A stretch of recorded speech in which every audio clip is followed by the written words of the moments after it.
Welcome to Powering Through Life, and I'm your host, Teresa Sims. Each week on Powering Through Life, my guest and I will discuss a special topic that is close to their heart.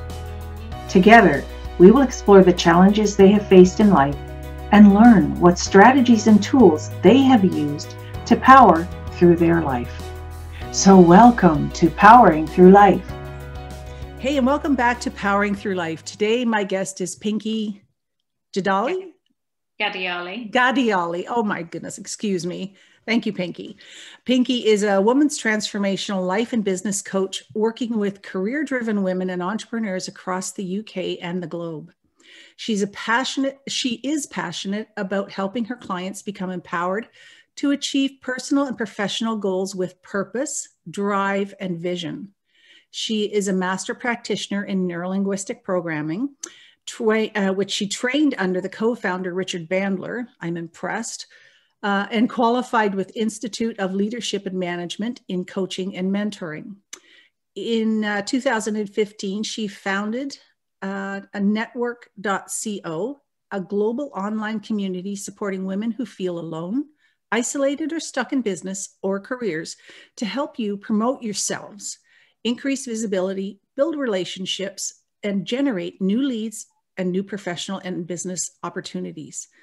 Our platform is a personal development and skill sharing interviews, video, mastermind groups, and online networking.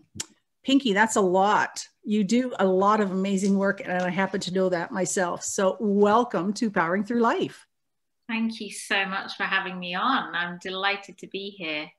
Oh, I'm so glad we got to do this.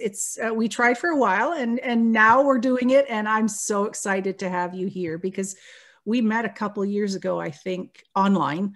And I found the NLP aspect of what you're doing fascinating because I also am involved in NLP as well. And what a brilliant tool to have in your toolbox, right? Yes, I love it. It is so transformational and the things I've learned from it are incredible. And I love to share my tips and tools with all of my clients. And they're so easy to apply to the tools that are involved in NLP. I mean, I know it's helped me myself, and it's probably helped you in a lot of ways too. And then you know the effect it can have, so you just share it with others. And it's a brilliant tool, and that you learned from Bandler himself. Good for you. Yeah, I mean, he is quite a character. I think he's a bit like Marmite. I don't know if you get Marmite in Canada, but it's like a love-hate thing, like Vegemite. Oh, okay. So it's a love-hate relationship that you can have. But I absolutely love him. I think he's a fascinating guy. Really is. Good, excellent. So today our topic, and I really like this, is around imposter syndrome. And I think a lot of us have felt that at some point in our lives. I know I have, starting out in the coaching industry and then doing NLP and cognitive behavioral therapy. And you're sitting there thinking, who am I? What am I doing? Who can I really help? How does that affect you? Me personally, I've had imposter syndrome all my life. I started off as a child, not fitting in and not belonging at school. Having anxiety off the back of that. And I see so many young people doing the same thing. And I find as well, research that I've looked at for women, that 70% of women have experienced imposter syndrome at some point in their lives, which is quite a high proportion of us. And for me, I come at it from not only a personal point of view, but also a client point of view as well, because so many of us have in some way, shape or form found that it's affected us. So anytime, so if I give you an example of when it's shown up for me, is anything that I've done that's been out of my comfort zone. Mm-hmm. For instance, when I qualified as a coach and I was networking and I was meeting new people, I found going into networking events was part and parcel of growing my business. So I'd go along and I'd walk into this room and it would be a sea full of men in grey suits, and I would refer to it as pale, male, and stale. And it's I love it. theme that every networking event that I go to was very much on that level, where there just didn't seem to be the diversity, the inclusion, and most importantly, I didn't feel like I belonged. And I felt very at that point, you know, who am I to come into this room? And that feeling of feeling like a fraud, that I didn't fit in. So there'd be many times where I'd just walk away and decide that I wasn't going to go in. And I just, at that point, it was just a breaking point, and I went back. So I'm a qualified optometrist as well, amongst everything else. I don't work as that anymore. But I went back to my room, my dark 3x3 room, and sat in the room on a Friday afternoon and thought of what I was going to do to help women lead and succeed and do it in the way that we would normally do it. And how can I help women in that situation? And so I started Women in Networking Edinburgh, which is the acronym WINE, because I love a glass of wine. Who doesn't? Why not? Friday afternoon. Exactly. So I started that, and in-person events in Edinburgh and Glasgow, and then continued doing that. It was a great hobby, and then the end of last year decided to globalize it. So here I am, 7 months down the line. COVID has actually helped and assisted in the growth of the business, but at the same time, I'm helping women all across the globe who are struggling right now, who are feeling lonely, who are feeling isolated and not able to break that glass ceiling and feel maybe that they don't belong, maybe they don't fit in, maybe they feel like they're a fraud. They just don't have that feeling of, maybe I'm not enough, maybe I'm not qualified enough to do this. So that's where I am. I thank you for that. And I knew about the optometrist, but that's another story. But do you find it more difficult now, or do you see the numbers of people that are experiencing imposter syndrome growing? And why do you think that is? I think that there is a kind of a chain reaction, as it were, because we are all right now probably a little bit more anxious. There's a little bit more fear, more stress, more uncertainty. And I think all these things are the underlying force, or the trigger, if you like, which then leads to all the other things. And I think imposter syndrome then links quite nicely onto the back of these things that are happening in our lives right now. And I think that, no matter how we look at it, these things can be embraced. But then how do you do that? How do you overcome this feeling of not feeling enough in these things that you want to do? Right. So what would you tell someone? So I came to you, Pinky, for some help because let's say I've just created my coaching programs, and I've had maybe one success with a client, don't feel quite, excited about it. But now all of a sudden I'm networking. I feel like, and when I'm surrounded by other coaches, I sometimes feel like I am the imposter in this group. Number one, what is the definition of imposter syndrome?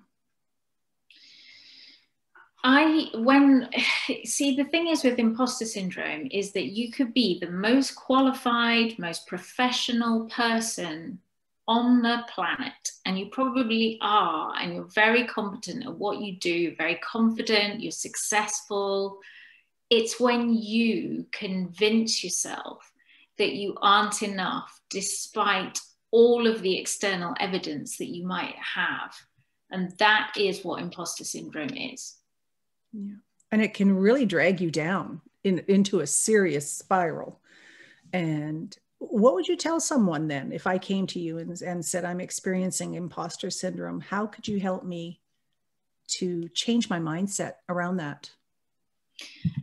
There are two voices that we have. There's the voice that we talk to our best friends, our children, and our loved ones. And then you've got the voice, which is your internal voice. And that is the voice that kind of appears in your subconscious mind.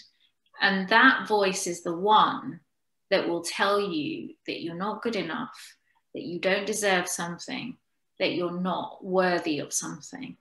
And it's that voice, the one that you talk about yourself to yourself when you are by yourself, that I really want people to realize and become aware of, because it's that awareness that then can help you overcome imposter syndrome.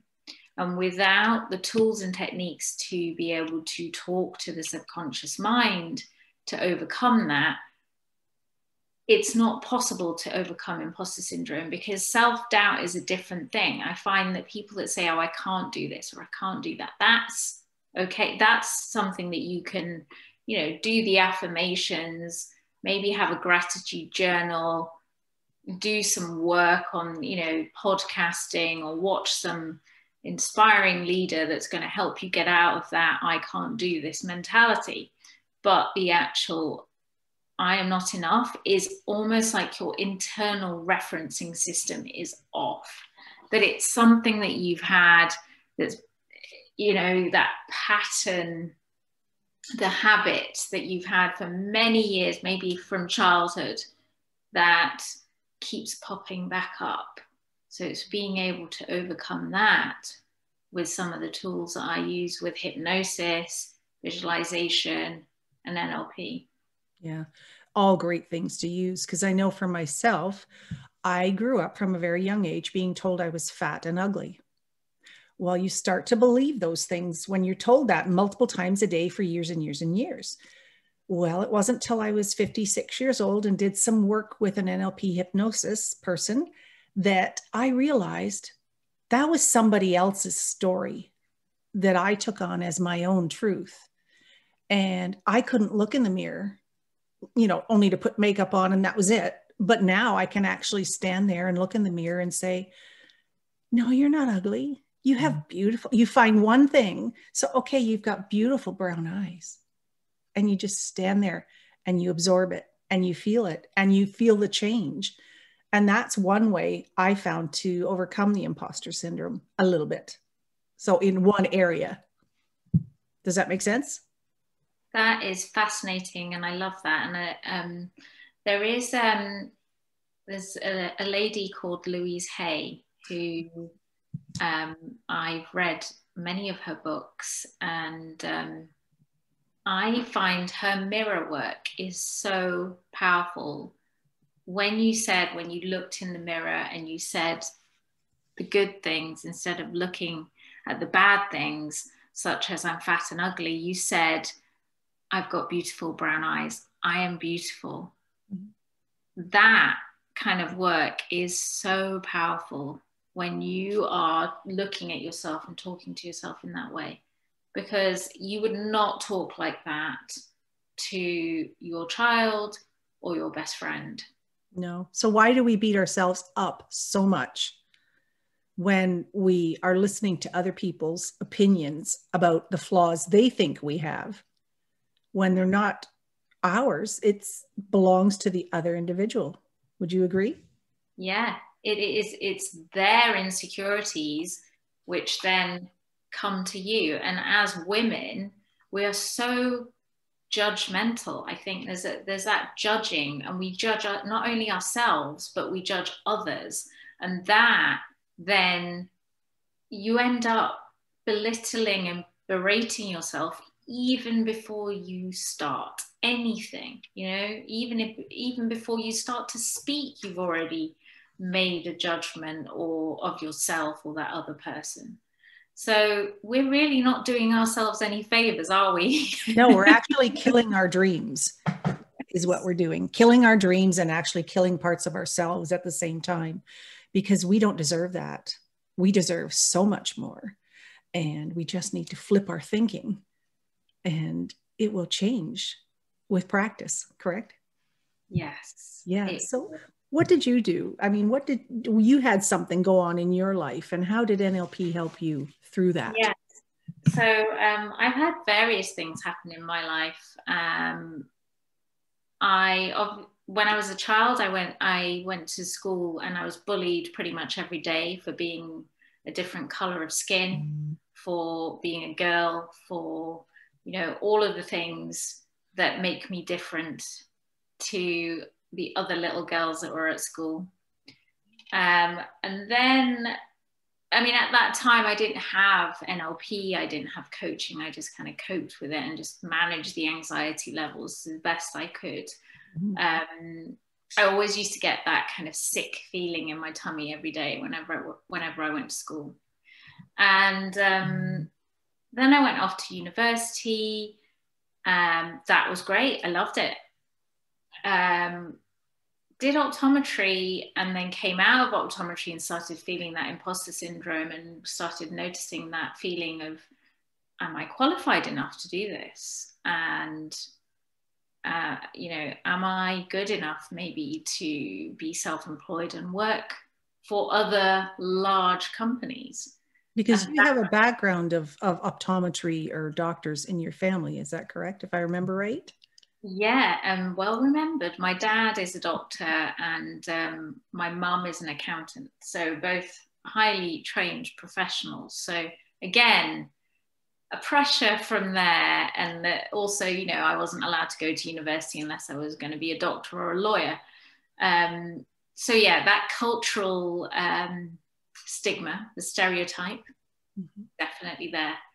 And moving forward then, I got married and ended up being a 5-year marriage to a very toxic man who basically controlled everything. And after 5 years of marriage, I decided that I couldn't do this anymore. I couldn't take it anymore. And that triggered a whole host of problems in myself. I'm sure there's many women out there who relate to this. I had a son, and at that point realized that actually I need to do this for him. I can't let him see what I was going through. And I did it. I just decided to break free and moved to Edinburgh and started my personal development journey. And the reason I started that was because when I was working, I realized that actually people weren't coming to see me for eyes, to get their eyes examined. They were coming to have a chat. They wanted to tell me everything that was going on in their lives, not just about their eyes, but we're talking all the intimate details about their relationships, their lives, their businesses, etc. And the receptionist always used to say to me, I'm going to have to get shares in these tissues because you seem to run out of them every single time you're working, because clients would come and see me and just be breaking down and crying, sharing information they've never shared before. The universe was trying to tell you something, I think. Right. And I spoke to my ex-husband about it, and he said, there is no way you're doing that, and continue doing what I was doing. So moving to Edinburgh was the big break for me. I decided to go off and do what I wanted to do, and I've always wanted to do, which is coach, help other women, help women be the best versions of them and break the glass ceiling and not belittle themselves and berate themselves, because we deserve so much more. We are, you know, we put ourselves down so much, and we are much more than what we think we are and what we believe in. Absolutely. So, yeah. Do you think we do that to ourselves because we have so many roles in this world to play? and we're not sure which role we fit into. So we try them all. And a lot of times we don't succeed. And a lot of times we do, but yeah. Yeah. So many pressures. Too much pressure, and the whole, I think our journey, we have to embrace failure. I think that's one thing that I've learned throughout my life, is that I've failed so many times, and always got back up again and carried on and never given up, at the point where I thought, that's it, my whole life. I could have just had the victim mentality of poor me. This has been horrible, and I could have got stuck and just remained at that point. But I decided not to. And I think it really does help that I've done coaching. I listen to other leaders. I'm highly inspired by other females who have done amazing things from nothing, like literally nothing, come from nothing, had the worst upbringing ever. Oprah being one person that I look up to, and has just, I mean, look at her now. No one would have imagined that she'd come from there, and she is now here. Yeah. It's a strong will. It's a determination, and it's a solid mindset that I think she employed to get her to where she is today. And she is an incredible woman, and I definitely applaud her, but I also applaud you, my dear, because you've come through it as well. And you've come out with your heart still intact, your love for other people, and love for yourself as well. And that's what this is all about, isn't it? Yeah. It's about loving yourself and believing in yourself. I tell you, one thing that I've learned from this whole experience is that if I was, going back, and if I was 12 years old again, and if I was going to give myself one piece of advice, it would be believe in yourself, and everything is going to be okay. Because there's so many times where you think your whole world is crumbling, and you're the only person in the whole wide world that's going through the same, that thing that you're going through at that time. There are so many other people that are in worse situations than you. And, you just got to believe in yourself and believe in what you are and who you are and what you're doing to achieve whatever you want to achieve. And never be afraid of doing that. Exactly. And that's part of the reason I created Powering Through Life, because I know we're not alone in this. We think when we're going through something that's really a big challenge that we're alone in this and we're isolated. And, you start to get that mentality of nobody's going to help me. I'm unloved. I'm not going to get anywhere. But we forget that we are not alone in this world. People are communities. We were never meant to be in isolation, I don't believe. From the beginning of time, we've always been in communities. And I think it's really important that, we find what it is, that one little thing inside of us that's the shining light. Doesn't matter, where it is, just grab hold of it, never let go, because there's always somebody out there that's going through the same thing. And by sharing these stories, we hopefully are inspiring that one individual to find some hope in their life. And that's what Powering Through Life was all about.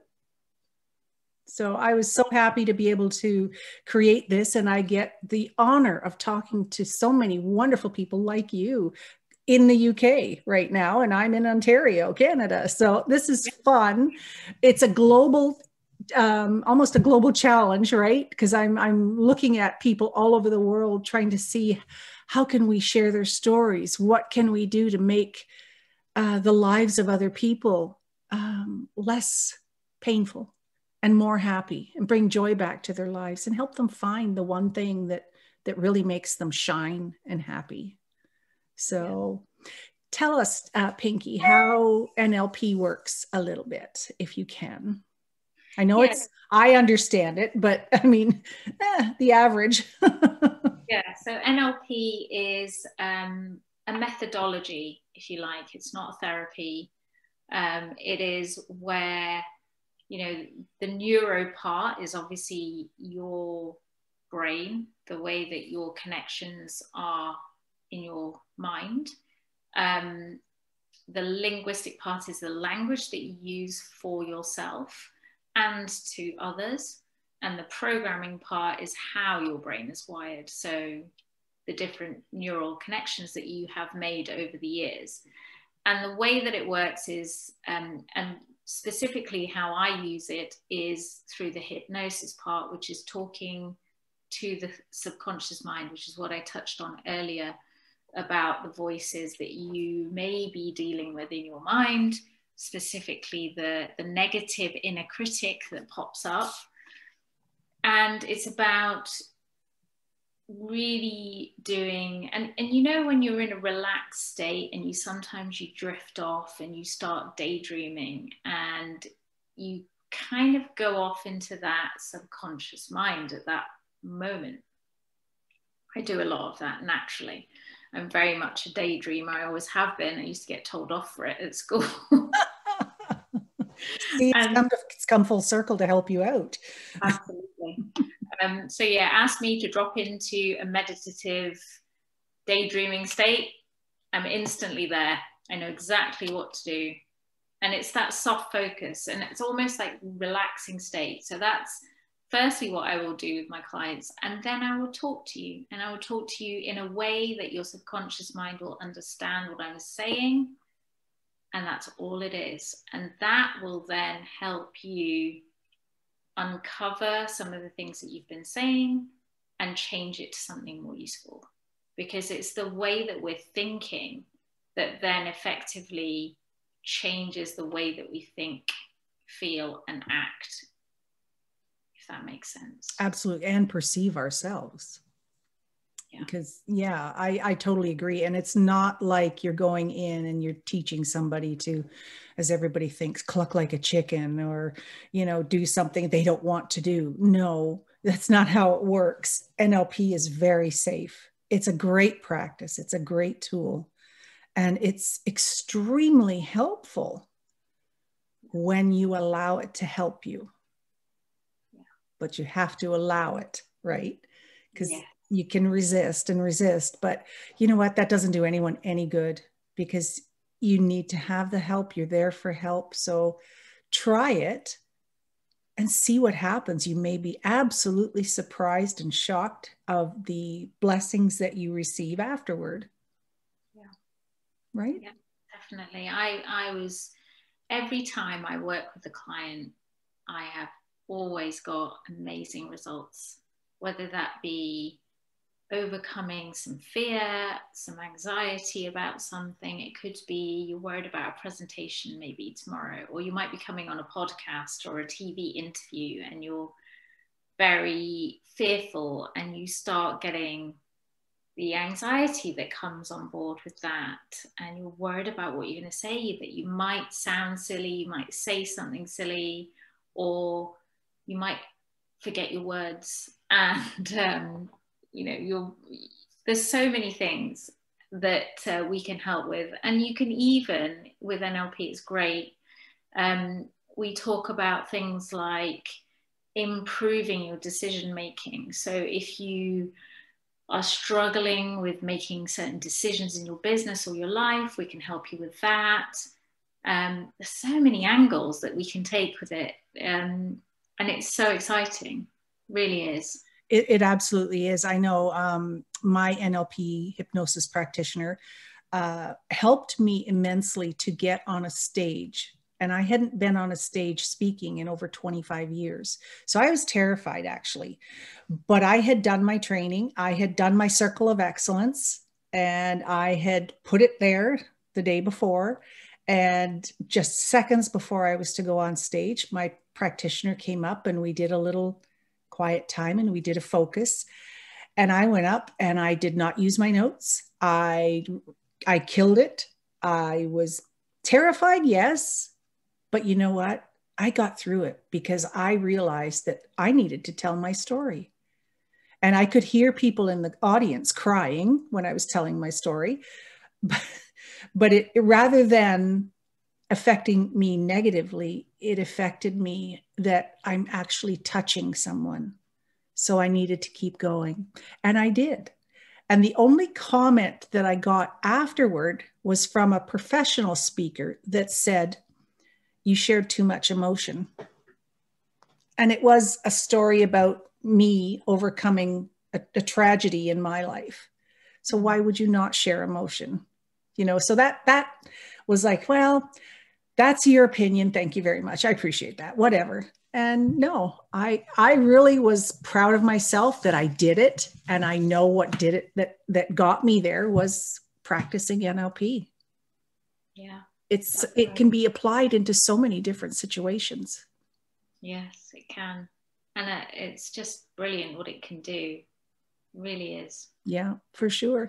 So what are 3 things that you would leave our listeners with if they're struggling right now because of the upcoming holidays and all that sort of thing, and the different way it's going to look this year? If someone were to come to you and say, "I'm really stressed out, I don't know what to do, I can't see my family, I'm really, wound up," what would you say to them? What 3 things could you say that would maybe help them? I think for stress and anxiety, the first thing that you need to look at is perhaps breathing. Breathing is one of the major things that we talk about in NLP and anxiety, overcoming anxiety and fear. Because when you are anxious, you stop breathing. Your breathing becomes shallow. It's not fluid anymore. So tap into that. And the way that you do that is with box breathing. So breathing in and you could do it as long as you like, but breathing in through your nose and then pausing for about 4 seconds and then breathing out for a longer breath. So it doesn't matter that length of breath, it's whatever feels comfortable for you, but that out breath needs to be longer than the in breath. So that's the first thing. The second thing, after you've stopped and just taken note of the fact that your breathing has changed, is the next thing is really becoming aware of your thoughts. So that inner voice, that inner critic that's coming up for you, whatever that might be, which is, I'm really stressed for the holidays, and I haven't bought anything yet, I haven't bought any presents, I don't know what to do, I've got so much to prepare, am I going to see my family or not? And that's another major thing right now, is we're all socially disconnected. Is really come up with a plan. So check in with the thought, find out if it's a thought or a fact. Is it actually something that's real, or is it something that your brain's just come up with because it just does? Because 99% of the time it's just a thought and not a fact. Mm-hmm. And once you've found that voice, then be aware of it, and you have a choice. You have a choice of whether you're going to listen to that voice or if you're going to change it. So change it. If you change it quickly, it will help you. So probably a good thing is writing down these negative thoughts, and then maybe next to them writing down a positive outcome or a positive sentence opposing that, and then immediately you've got something that will come out. Because once you get down the negative spiral, it's pretty quick to tumble out of control. So you want to find something that is pretty quick that you can come up with that can help you. And that was my second tip. And my third tip, now I would say for this one, is tap into your senses, because there'll be a trigger. Ask yourself, what have you done differently when that has happened? So what things have you done? How did it look? How did it feel? What did it sound like? Was there a difference in smell or taste? And those 5 senses, and I want you to tap into those things that have caused you to become anxious. And then I want you to then look at perhaps changing out the way that you're thinking about it and go back to that moment prior to that and not have those feelings again, if that makes sense. I've got so many more. To me, that makes absolutely perfect sense. And I like the way you brought in the senses, because that is what NLP is all about anyway, is all the 5 senses. And, you know, it could be something as simple as, okay, you're planning your dinner for Thanksgiving today in the States, or for Christmas. You smell Brussels sprouts, for example, and maybe the Brussels sprout smell triggers something that has happened way back in your past that was an actual negative event. And you didn't deal with that event back then. So now that smell triggers that emotion again and reaction. And there it is again. Mm-hmm. It's just Brussels sprouts. However, it can really affect us. And I love NLP as well. And the other aspect I would throw into that too is cognitive behavioral therapy. There's a great tool in there to take that thought, that negative thought, and actually put it on trial. Mm-hmm. So you would prosecute and you would defend that thought and see who wins and where it comes from. So it's a great idea, along with checking in with yourself. And that's the whole point. Check in with yourself, see what's going on in your body at least 10 times a day, because if you're in a state of tension, you're not going to be breathing properly. And I happen to be a notorious shallow breather from my childhood till now. I'm learning to deep breathe, and it's the best thing I could ever do for myself. But when things get stressful, what do? You go back to shallow breathing, and it affects everything. You're starving your brain for oxygen. You're starving your body. It's not a good scenario, is it? Not helpful at all. No, it isn't. So, Pinky, how can the listeners get in touch with you? You can find me easily on any social media platform at bypinkyg, and my tag for NetWomen is at netwomen.co. You can also find me on my website and book consultations with me, which is www.bypinky.com, and also netwomen.co. Excellent. Very good. Very good. I thank you for that, because I think this is a fascinating topic, and I would love to have you come back and we can get into the different bits and pieces of everything and share more information, because this is what this whole platform is about, is sharing information, helping other people find their way through the difficult times, and maybe learn a new behavior that can actually help you in the long run, which is what it's all about. So, Pinky, thank you so much for being a guest on Powering Through Life. And as Pinky said, if you would like more information from her, get in touch with her, and I will be listing your email and your websites with the episode. And if you would like to get in touch with me, my name is Teresa Sims, and I have a coaching practice as well as Pinky does. And if you would like more information on what I do, please go to www.teresasims.com and get in touch with me. And we will see you again next time on Powering Through Life. Thank you, Teresa. That brings to a close another great, inspiring interview on Powering Through Life. Thank you to my incredible guest for sharing your thoughts and wisdoms with our listeners. If you would like to connect with us, go to www.teresasims.com. And there you will also find all the previous segments from many amazing and inspiring people. Remember, don't be shy. Reach out if you have any questions, or just leave me a comment. So thank you once again for listening to Powering Through Life.